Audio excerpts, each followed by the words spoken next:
तो बच्चों आज हम देखने वाले हैं जीन की परिभाषा यानी कि जो आपका चैप्टर चल रहा था बायोलॉजी में वंशागत तथा विविधता के सिद्धांत। उस चैप्टर से एक छोटी सी परिभाषा ली गई है जो कि आपके एग्जाम में सीधे ही 2 नंबर में पूछ दी जाती है।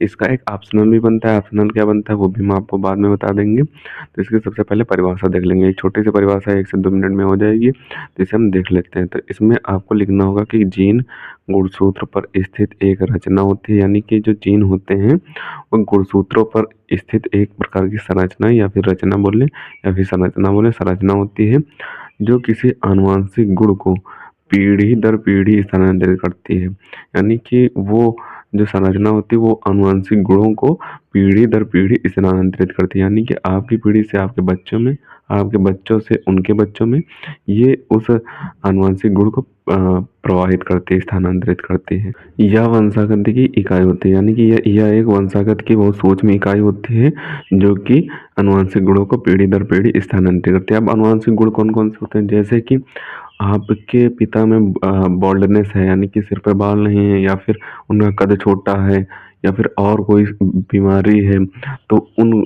बीमारियों को पीढ़ी दर पीढ़ी स्थानांतरित करती है। यानी कि कुछ और कोई क्वालिटी जैसे कि उनके 6 उंगली हैं हाथ में पैर में किसी के, तो आपके में भी हो सकता है कि वो आनुवंशिक गुण आ जाए, तो वो गुण जो प्रवाहित करता है वो इन जीन के द्वारा ही, गुणसूत्रों जीन के द्वारा ही प्रवाहित होता है। और इस जीन शब्द का सबसे पहले प्रतिपादन जॉनसन नामक वैज्ञानिक ने किया था।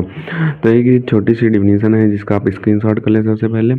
इसे आपको तैयार कर लेना है क्योंकि इसमें ऑप्शनल ये बनता है कि जीन शब्द का प्रतिपादन किसने किया था।